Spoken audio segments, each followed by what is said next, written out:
आप सबों को जय मसीह की। मैं एक बार फिर से आप सभी का हेब्रोन फेलोशिप दुमका के इस हेब्रोन दुमका चैनल में आपका स्वागत करता हूं। जैसा कि हम लोग पिछले लंबे समय से अध्ययन कर रहे हैं और इन दिनों में जैसा कि आप जानते हैं रोमियो की पुस्तक को हम लोग पढ़ रहे हैं। आज फिर से एक छोटा सा अध्ययन हम लोग करेंगे और उसके पहले आइए हम प्रार्थना करें और परमेश्वर की सहायता को हम मांगें। हमारे अनुग्रहकारी दयालु पिता, आज के इस सुंदर अवसर के लिए जिसे आपने हमें दिखाया और अपनी महिमा के लिए, अपने महान योजना को पूर्ण करने के लिए जो आपने अवसर दिया कि हम जो आपसे प्रेम करते हैं आपके वचन के निकट लाए जाएं, आपके वचन को पढ़ें और इस संसार में जो जीवन हम जी रहे हैं उसको कैसे हमें जीना है। प्रभु, बाइबल में जो कुछ भी आपने उदाहरण दिए हैं उनके माध्यम से हम सीख सकते हैं, आगे बढ़ सकते हैं। उसके लिए धन्यवाद देते हैं। प्रार्थना करते हैं प्रभु, आज के वचन के द्वारा हमें से प्रत्येक को बड़ी आशीष दे और हम सबकी अगुवाई करें। इस प्रार्थना को सुनिए, यीशु के पवित्र नाम से हम प्रार्थना करते हैं, आमीन। एक बार फिर से आप सभी को जो इस चैनल में जुड़े हैं स्वागत करता हूं। सबको मेरा जय मसीह की।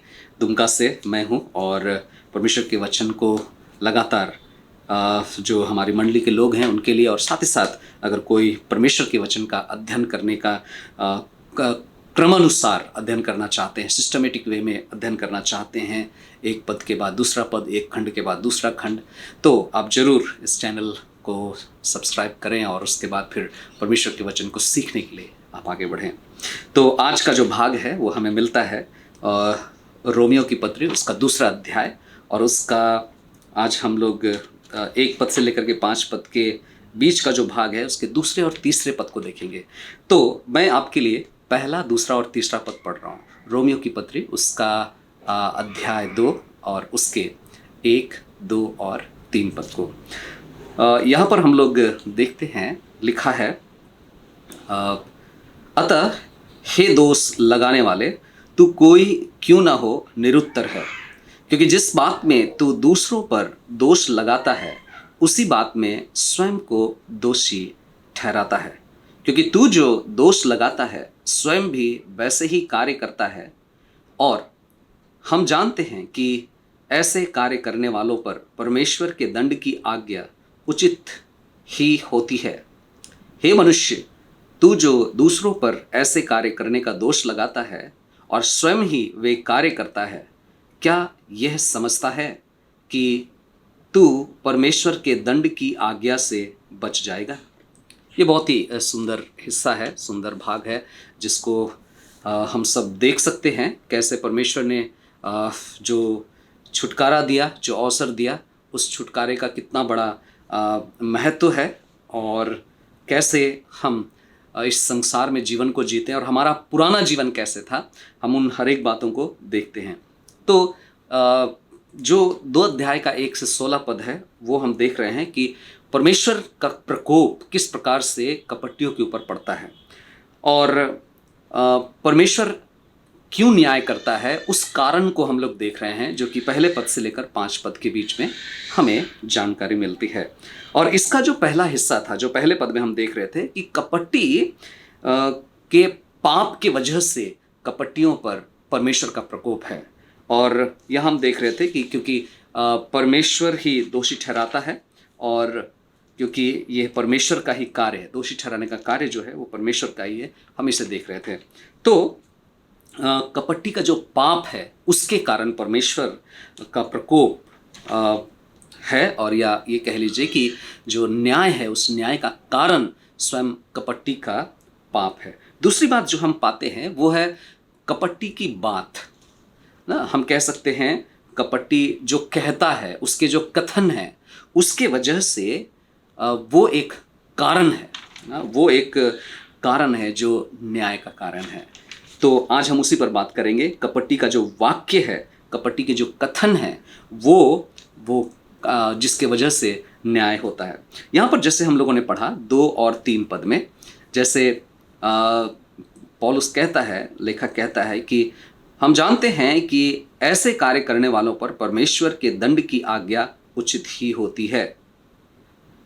हे मनुष्य, तू जो दूसरों पर ऐसे कार्य करने का दोष लगाता है और स्वयं ही वे कार्य करता है, क्या यह समझता है कि तू परमेश्वर के दंड की आज्ञा से बच जाएगा? एक तरह का सवाल है जो वो पूछ रहा है। जिस तरह अ, मूर्ख परमेश्वर के न्याय के नीचे पाए जाते हैं, जिस तरह से मूर्ख का न्याय हम परमेश्वर के द्वारा पाते हैं, परमेश्वर उसका न्याय करेगा, उसी तरह कपटी का भी न्याय होगा, बल्कि दोनों का न्याय एक समान होगा। वचन हमें इस बात का जिक्र करती है। तो आइए देखते हैं कि पौलुस हमें किस प्रकार से इसे समझाने का प्रयास करता है। आने वाला जो न्याय है वो न्याय के बारे में क्या कहता है। दो महत्वपूर्ण बातों को जल्दी से हम देखेंगे। पहला जो दूसरे पद के अनुसार हमें मिलता है, पौलुस कहता है कि कपटी जो कहता है उसमें जो दिखाई देता है तो न्याय की शुद्धता प्रकट होती है। ठीक है, न्याय की जो शुद्धता है, परमेश्वर न्याय करता है तो वो न्याय की शुद्धता दिखती है। पौलुस बताता है कि परमेश्वर जो न्याय है, परमेश्वर का जो न्याय है वो कपटियों के प्रति इस प्रकार होगा कि उनकी जो वास्तविकता है, उनका जो वास्तविक गुण है, उनका जो वास्तविक चरित्र है, उसी पर परमेश्वर का न्याय होगा। वे लोग जैसे हैं, जो हैं, उनकी उसी सच्चाई पर परमेश्वर अपने न्याय को उन पर प्रकट करेगा। मूर्ख लोगों की उनकी सच्चाई के आधार पर उनका न्याय किया जाएगा। लेकिन हमें ये कभी नहीं भूलना चाहिए कि जब मनुष्य देखता है तो केवल बाहरी रूप को देखता है, जब परमेश्वर देखता है तो परमेश्वर हृदय को देखता है। यदि आपको याद होगा तो हम लोग पढ़ते हैं जब पहला शमूएल उसका 16 अध्याय उसके 7 पद में, पहला शमूएल उसका 16 अध्याय उसके 7 पद में वहाँ पर लिखा है कि परमेश्वर का देखना मनुष्य के समान नहीं। मनुष्य तो बाहरी रूप को देखता है परंतु परमेश्वर हृदय को देखता है। परमेश्वर का जो न्याय है उसमें शुद्धता है। न्याय की शुद्धता को हम वहाँ देख सकते हैं। न केवल इतना, दूसरी बात जो हम पाते हैं वो प्रकट करने की सामर्थ्य को। जैसे 3 पद में हम लोगों ने पढ़ा, 3 पद में कहता है, हे मनुष्य, तू जो दूसरों पर ऐसे कार्य करने का दोष लगाता है और स्वयं ही वे कार्य करता है, क्या यह समझता है कि तू परमेश्वर के दंड की आज्ञा से बच जाएगा? क्या समझ में आता है? प्रकट करने की सामर्थ्य है।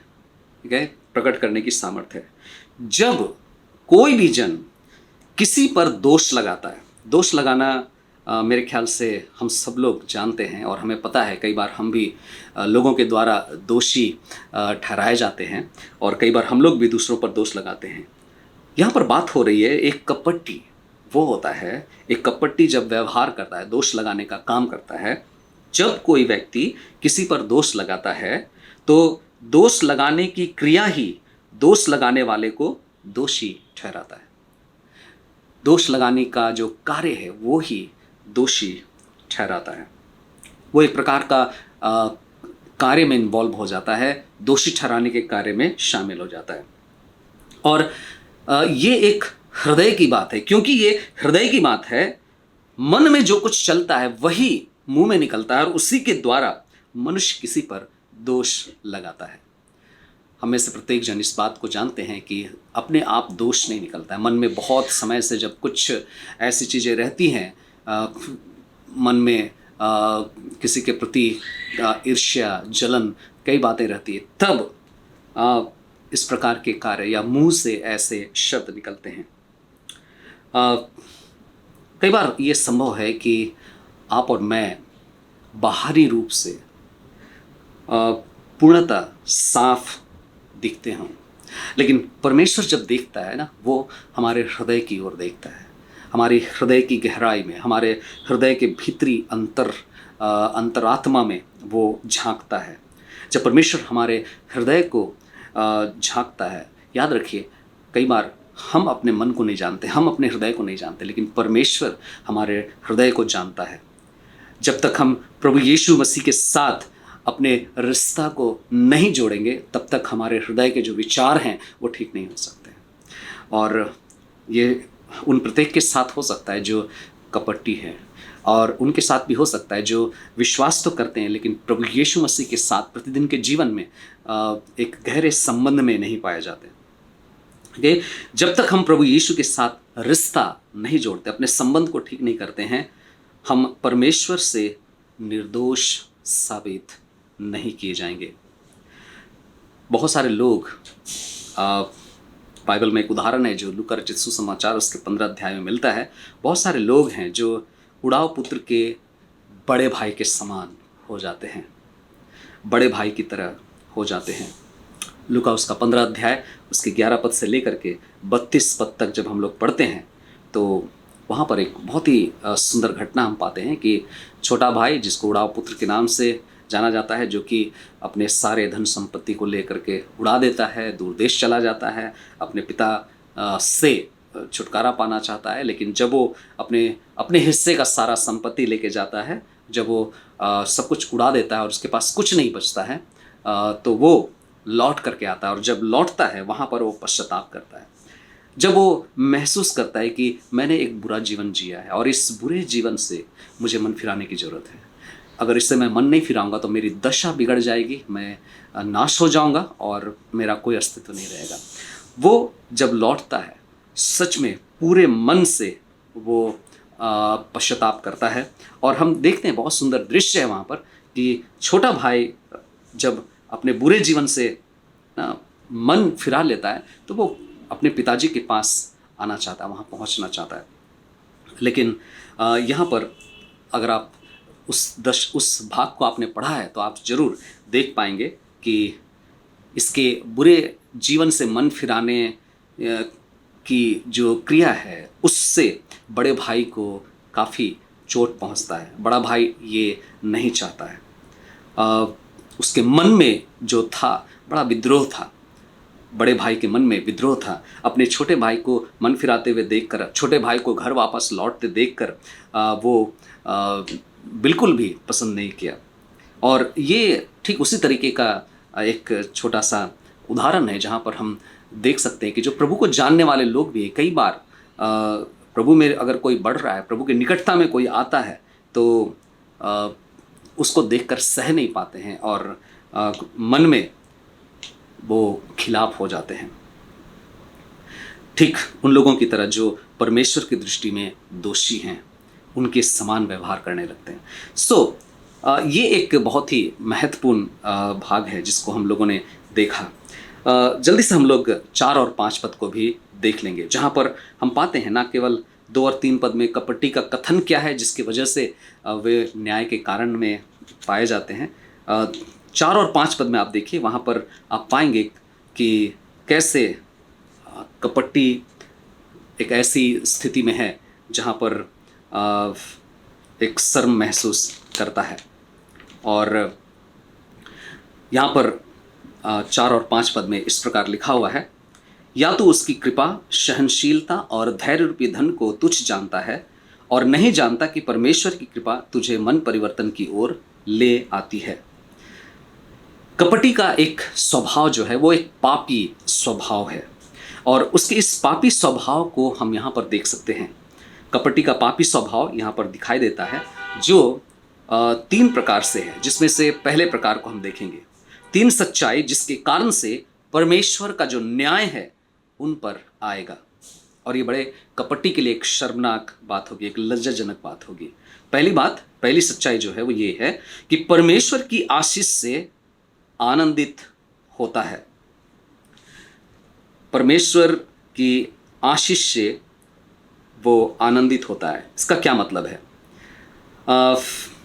कपटी अच्छे जीवन का आनंद उठाता है। परमेश्वर की ओर से जो उपकार मिला है, जो भलाइयाँ मिली है, उसका आनंद उठाता है।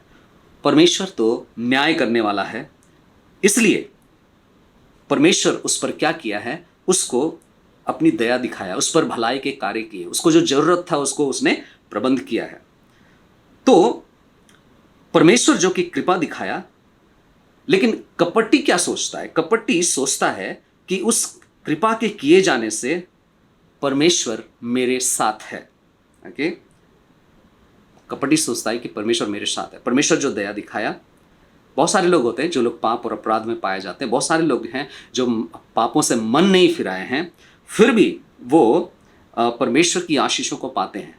कहने का मतलब, अगर बीमार हैं चंगे हुए, अगर उनको नौकरी नहीं है नौकरी मिली, प्रार्थना किए, उनको परमेश्वर ने उत्तर दिया और उनके लिए भलाई किया। ये पद हमें उसी बात को दिखलाता है। पहला हिस्सा जो हम देखते हैं, जैसा लिखा है, या तो उसकी कृपा, सहनशीलता और धैर्य रूपी धन को तुच्छ जानता है। इसका मतलब क्या है? परमेश्वर की आशीष से वो आनंदित होता है, लेकिन वो सोचता है कि परमेश्वर मेरे साथ है। परमेश्वर जरूर उसके जीवन में भलाई करने के लिए भलाई को किया है, और कपटी ऐसा सोचता है कि वो मेरे साथ है, मेरे पक्ष में है। लेकिन सच्चाई क्या है? सच्चाई ये है कि परमेश्वर कपटी को हर तरह से अवसर प्रदान कर रहा है कि वो मन फिराए। परमेश्वर उसे चंगा करके, परमेश्वर उसे उसकी ज़रूरतों को पूरा करके उसे मौके पर मौके दिए जा रहे हैं ताकि वो मन फिराए। कपटी इस स्थिति में कभी नहीं आता है कि वो मन फिराए। कपटी इस स्थिति में कभी नहीं आता है क्योंकि वो स्वयं में खुद को कभी भी दोषी नहीं महसूस करता है। जब परमेश्वर की कृपा होती है तो वो आनंदित होता है, परमेश्वर की सहनशीलता को नहीं समझता, अपने गलतियों को, अपराध को मानता नहीं है, क्योंकि वह बाहरी रूप से शुद्ध, पवित्र होने का दावा करता है। और ये एक बड़ा चुनौतीपूर्ण बात है। अनेकों बार जब हम मसीह जीवन में आगे बढ़ते हैं तो हम जरूर इस तरह की परिस्थितियों को देखते हैं। कई बार अपने आसपास लोगों को, कई बार बहुत सारे लोगों को देखते हैं जिन्होंने परमेश्वर की ओर से चंगाई तो पाया है, भलाइयों को तो देखा है, लेकिन एक समर्पित जीवन, एक पश्चातापी हृदय वाला जीवन उनका नहीं दिखाई देता। कारण क्या है? क्योंकि वो अपने आप को कभी दोषी नहीं समझते। वे परमेश्वर की जो कृपा है, उसकी जो सहनशीलता है, उसकी जो धैर्य रूपी धन है, उसको वो तुच्छ जानता है। लेकिन बोलेगा कि हाँ, परमेश्वर मेरे साथ है। मेरे प्रियो, आइए हम खुद को जांचें, अपने आसपास जो परिस्थिति है। कई बार लोगों को हम देखते होंगे और कहते हैं कि कैसे वे लोग प्रभु पर विश्वास नहीं करते हैं या प्रभु के लिए एक धार्मिकता के जीवन को नहीं जीते हैं, फिर भी इस तरह के कैसे आशीषों को, भलाइयों को प्राप्त कर रहे हैं। परमेश्वर देता है, अवसर देता है, अवसर पर अवसर देता है, लेकिन कपटी एक शर्मनाक काम करता है। हमने देखा परमेश्वर की आशीष से वो आनंदित होता है। परमेश्वर से आशीष से केवल आनंदित होने से ये साबित नहीं होता है कि आप एक धर्मी व्यक्ति हैं, हम एक धर्मी व्यक्ति हैं। आज प्रभु जिन बातों को हमें याद दिलाता है, आइए हम उसके लिए अपने जीवन को सौंपें, उससे सहायता मांगे। आज के लिए बस इतना ही मैं कहना चाहूँगा और आइए हम लोग प्रार्थना करेंगे, प्रभु से सहायता मांगेंगे। वो परमेश्वर जो कि न्याय की शुद्धता को दिखाता है, वो परमेश्वर जो कि प्रकट करने की सामर्थ्य रखता है, और वो परमेश्वर जो आशीष देता है, इसका मतलब है कि अवसर देता है, लेकिन कपटी कभी मन नहीं फिराता। आइए हम उस कपटी के स्वभाव में ना पाए जाए। आइए हम प्रार्थना करें। हमारे सर्वशक्तिमान जीवित परमेश्वर, हम आपका धन्यवाद करते हैं आज के सुंदर वचन के लिए, जिसको हमने पढ़ा, सीखा, समझा। प्रभु, इस वचन के अध्ययन में, इस वचन की जो व्याख्या है, उसको आप समझने में हमारी मदद करें, और हमें प्रतिदिन के जीवन में केवल भलाइयाँ या आपकी जो कृपा है वहीं तक सीमित रहने में नहीं, लेकिन प्रभु आपके किए गए कार्य के लिए, आपने जो हमारे जीवन में उपकार किया है, उसके लिए मन फिराने की ओर हम आगे बढ़ सकें, आपकी निकटता में हम लाए जाएं, आपको अपना सब कुछ समर्पित कर सकें। प्रभु, ये जीवन आपके हाथों में सौंपते हैं, सारा आदर, सारी महिमा आपको देते हैं। धन्यवाद के साथ प्रार्थना को अपने उद्धारकर्ता प्रभु यीशु के पवित्र नाम में चढ़ाते हैं। दया से सुनिए, ग्रहण कीजिए। आमीन। प्रभु आप सबको आशीष दे। इस तरह से हम लोग लगातार अध्ययन करेंगे और सीखेंगे। यदि आप इंटरेस्ट रखते हैं प्रत्येक पद को सीखने के लिए, ज़रूर आप इसमें शामिल होइए और औरों को भी इसमें आप ज़रूर शामिल कराइए। प्रभु आप सबको आशीष दे। आमीन।